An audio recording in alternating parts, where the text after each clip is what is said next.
नमस्कार, स्वागत है आप सभी को। आज की कथा है भक्त पर भगवान की कृपा। संत रैदास का जन्म सन 1450 को काशी नगरी में हुआ था। इनके पिता का नाम रघु तथा माता का नाम घुरबिनिया था।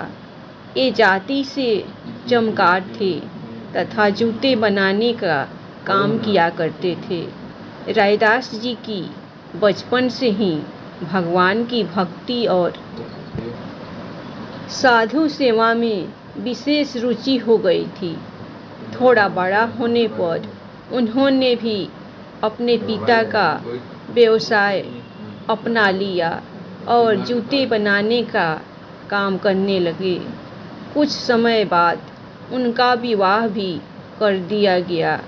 इनकी पत्नी का नाम लोना देवी था। स्वभाव से संत रैदास अत्यंत धार्मिक और परोपकारी प्रवृत्ति के थे। उन्हें साधु संतों की सहायता करने में विशेष आनंद का अनुभव होता था।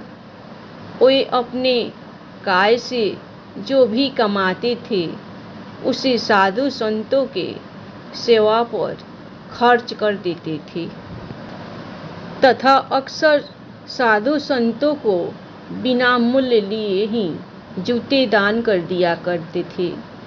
उनके इस स्वभाव से उनके पिता बहुत नाराज रहते थे। जब अपने पिता के बहुत समझाने पर भी वे नहीं माने, तब उनके पिता ने उनको अपने से अलग कर दिया। पिता से अलग होने के बाद संत रैदास जी पड़ोस में ही कुछ दूरी पर झोपड़ी बनाकर अपनी पत्नी के साथ रहने लगे और जूते बनाकर जो थोड़ी सी आमदनी होती थी उसी से अपना जीवन निर्वाह करने लगे। रैदास जी दिन भर जूते भी बनाते और साथ साथ भगवान का भजन भी करते। रैदास जी की पत्नी भी एक पतिव्रता स्त्री थी। वह भी रैदास जी का हर कार्य में हाथ बटाती और साथ में भगवान का भजन भी करती थी। दोनों बहुत ही अभाव में जीवन यापन कर रहे थे। अभावग्रस्त जीवन यापन होने के बावजूद रैदास जी ने साधु संतों की सेवा करना नहीं छोड़ा। वे अपनी सामर्थ्य के अनुसार संतों की सेवा अवश्य किया करते थे। इसीलिए उनके घर पर साधु संतों और लोगों का जमावड़ा लगा रहता था। रैदास जी बड़ी निष्ठा से संतों की सेवा करते और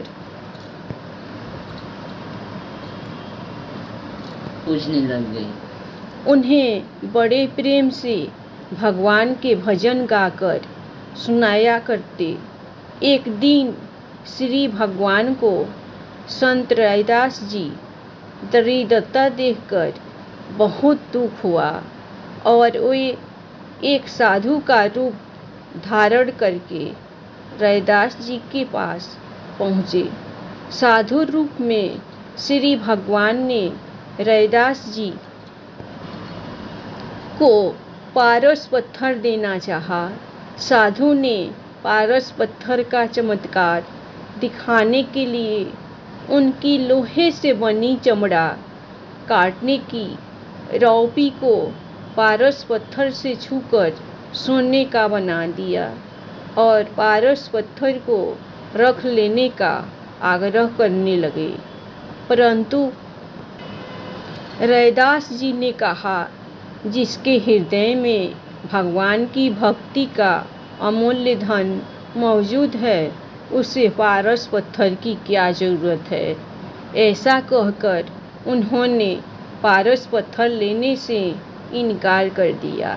बहुत आग्रह करने पर भी जब रैदास जी ने पारस पत्थर स्वीकार नहीं किया, तब साधु रूपी श्री भगवान रैदास जी की झोपड़ी के छप्पर में पारस पत्थर को खोस कर चले गए और कहा, जब भी आवश्यकता हो इस पारस पत्थर प्रयोग कर लेना। कुछ महीनों के बाद साधु रूपी श्री भगवान पुनः रैदास जी के पास आए और उन्होंने देखा कि रैदास जी अभी भी अभावपूर्ण जीवन जी रहे हैं। साधु ने रैदास जी से पूछा कि आपने अभी तक उस पारस पत्थर का प्रयोग क्यों नहीं किया? क्या वह चोरी हो गया? रैदास जी बोले, मुझे पारस पत्थर की कोई आवश्यकता नहीं है। मुझे अपने काय जो आमदनी हो जाती है मेरे लिए वही पर्याप्त है। इसीलिए पारस पत्थर को मैंने छुआ भी नहीं। वह वहीं होगा जहां आप उसे रख गए थे। साधु संत रैदास जी की कुटिया में गए और उन्होंने पारस पत्थर को वहीं रखा पाया। यह देखकर साधु रूपी श्री भगवान रैदास जी की अस्पृहता को देखकर बहुत प्रसन्न हुए और रैदास जी को आशीर्वाद देकर चले गए। कुछ दिनों बाद रैदास जी की कुटिया में प्रतिदिन 5 स्वर्ण मुदाएं अश्वत्थ ही प्रकट होने लगी। रैदास जी उन स्वर्ण मुदाओं को गंगा नदी में विसर्जित कर देते थे। बहुत दिनों तक यही क्रम चलता रहा। एक दिन श्री भगवान ने संत रैदास जी को अश्वप्रव में दर्शन दिए और कहा, मैं जानता हूँ तुम्हें धन का लोभ नहीं है, परंतु मेरे द्वारा दी गई स्वर्ण मुदाओं को ग्रहण कर लिया करो और उनका उपयोग संतों की सेवा के लिए करो। रैदास जी ने भगवान की आज्ञा शिरोधार्य की और स्वर्ण मुदाओं का उपयोग साधु सेवा और अन्य धार्मिक कार्यों में करने लगे। इसके बाद उन्होंने भक्तों के ठहरने के लिए धर्मशाला का निर्माण करवाया तथा एक सुंदर मंदिर भी बनवाया। उस मंदिर की पूजा का अधिकार उन्होंने ब्राह्मणों को दे दिया। इसके बाद इनकी खूब प्रसिद्धि होने लगी।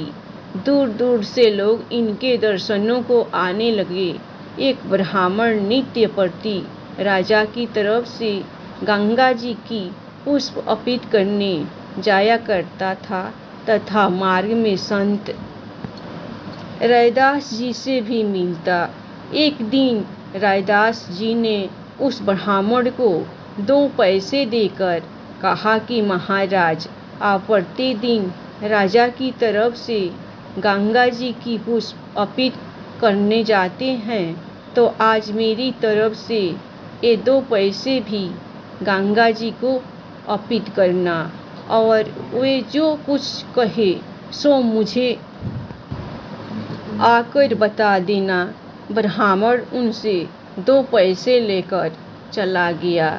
रोज की तरह ब्राह्मण ने पहले राजा की ओर से गंगा जी को पुष्प अर्पित किए और फिर रैदास जी के 2 पैसे भी गंगा जी को अर्पित किए और कहा, लो गंगा मैया, यह 2 पैसे रैदास जी ने भेजे हैं। पैसे चढ़ाते ही ब्राह्मण ने देखा कि गंगा जी से 2 दिव्य हाथ प्रकट हुए और दोनों पैसे लेकर अदृश्य हो गए। यह दृश्य देखकर ब्राह्मण आश्चर्यचकित रह गया। कुछ ही क्षणों में वह हाथ फिर से प्रकट हुए और अब की बार उन हाथों में एक सोने का बहुमूल्य कंगन था। जल में से आवाज आई कि यह कंगन जाकर रैदास जी को दे देना। ब्राह्मण कंगन लेकर रैदास जी की ओर जाने लगा। मार्ग में उसने सोचा कि रैदास जी ने तो यह कंगन देखा नहीं है, तो फिर उन्हें यह क्यों दिया जाए। ऐसा विचार करके वह अपने घर की तरफ जाने लगा और रास्ते में उसने वह कंगन एक सुनार को बेच दिया। दूसरे दिन जब वह पुनः रैदास जी से मिला तब उनसे कहा कि पैसे तो मैंने अर्पित कर दिए थे, परंतु गंगा जी ने कुछ नहीं कहा। यह बात सुनकर रैदास जी चुप हो गए। अब उस कंगन को सुनार से किसी सेठ ने खरीद लिया। उस सेठ की पत्नी कंगन को पहनकर रानी से मिलने गई। रानी को वह कंगन बहुत पसंद आया, तो सेठानी ने वह कंगन रानी को भेंट कर दिया।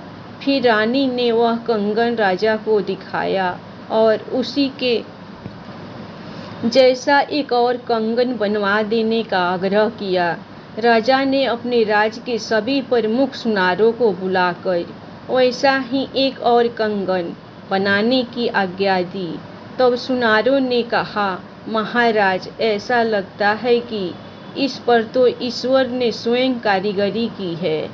इसके जैसा कंगन बनाना हमारे सामर्थ्य के बाहर है। अब राजा ने खोज कराई कि यह कंगन कहाँ से आया। खोज करने पर उस सुनार को बुलाया गया और पूछा कि तुम्हें यह कंगन कहाँ मिला। तब सुनार ने उसी ब्राह्मण का नाम बता दिया। अब उस ब्राह्मण को बुलाकर पूछा गया कि तुम्हें यह कंगन कहाँ से मिला। यह सुनकर ब्राह्मण बुरी तरह घबरा गया। तब राजा ने ब्राह्मण से पूछा, क्या तुमने यह कंगन कहीं से चुराया है? सच सच बताओ, नहीं तो तुम्हें कठोर दंड दिया जाएगा। तब ब्राह्मण ने डरते डरते रैदास जी और गंगा मैया की पूरी घटना सुना दी। फिर राजा उस ब्राह्मण को लेकर रैदास जी के पास पहुँचे और उन्हें पूरी घटना के बारे में बताकर प्रार्थना करी कि कृपा करके ऐसा ही एक और कंगन गंगा जी से दिलवा दीजिए। तब रैदास जी ने कहा, ब्राह्मण देवता को ऐसा नहीं करना चाहिए था। यह कहकर चमड़ा भिगोने वाले अपने कठौती की तरफ देखकर बोले, मन चांगा तो कठौती में गंगा माता, वैसा ही एक और कंगन दीजिए। ऐसा कहते ही सबके सामने उस कठौती से वैसा ही कंगन लिए एक दिव्य हाथ प्रकट हुआ और रैदास जी को वह कंगन दे दिया। रैदास जी की भक्ति का ऐसा चमत्कार देखकर सब उनकी प्रशंसा करने लगे और राजा उस कंगन को लेकर चला गया। इस घटना के बाद समाज में ब्राह्मणों की प्रतिष्ठा कम हो गई। इसीलिए ब्राह्मण रैदास जी से ईर्ष्या करने लगे और उन्हें नीचा दिखाने का उपाय ढूंढने लगे। तो ब्राह्मण ने काशी नरेश से जाकर कहा कि हे राजन, रैदास जी ने झूठे चमत्कार दिखाकर सबको भ्रमित कर दिया है। यदि वे सच्चे भक्त हैं तो उनकी भक्ति की परीक्षा की जानी चाहिए। तब राजा ने निर्णय किया कि ब्राह्मण और रैदास जी बारी बारी से प्रभु का आवाहन करेंगे। जिसके पुकारने पर मंदिर में विराजमान प्रतिमा स्वयं चलकर जिसकी गोद में आ जाएगी, वही सच्चा भक्त होगा। इसके बाद एक दिन निश्चित किया गया। इस दिन नगर के सभी लोग यह भक्ति परीक्षा देखने आए थे। सबसे पहले ब्राह्मण दिन के 3 पहर तक विधि पूर्वक वेद मंत्रों का जाप करते रहे, परंतु कुछ परिणाम नहीं निकला। इसके बाद रैदास जी की बारी आई। रैदास जी ने विनम्रतापूर्वक भगवान से प्रार्थना की और कहा, हे भगवान, इस दास पर अनुग्रह कीजिए। ऐसा कहकर प्रेम पूर्वक एक भजन गाया। जैसे ही रैदास जी का भजन पूरा हुआ, भगवान की प्रतिमा सबके सामने अपने स्थान से उठकर रैदास जी की गोद में जा बैठी। इस प्रकार भगवान ने न केवल सबके सामने अपने भक्त की लाज रख ली, बल्कि भगवान ने अपने भक्त की प्रतिष्ठा को हजारों गुना बढ़ा दिया। इस घटना के बाद नगर के सभी लोग और काशी नरेश रैदास जी की भक्ति के वंशीभूत हो गए। इस घटना के बाद ब्राह्मणों को भी रैदास जी पर पूर्ण विश्वास हो गया। कालांतर में रैदास जी ने अपनी देह को त्याग कर मोक्ष प्राप्त किया और सदा के लिए आवागमन से मुक्त हो गए। धन्यवाद। कहानी आप लोगों को पसंद आए तो आप लोग एक लाइक सब्सक्राइब भगवान और रैदास जी के लिए ज़रूर कीजिएगा। हमेशा खुश रहिए, अपना ख्याल रखिए।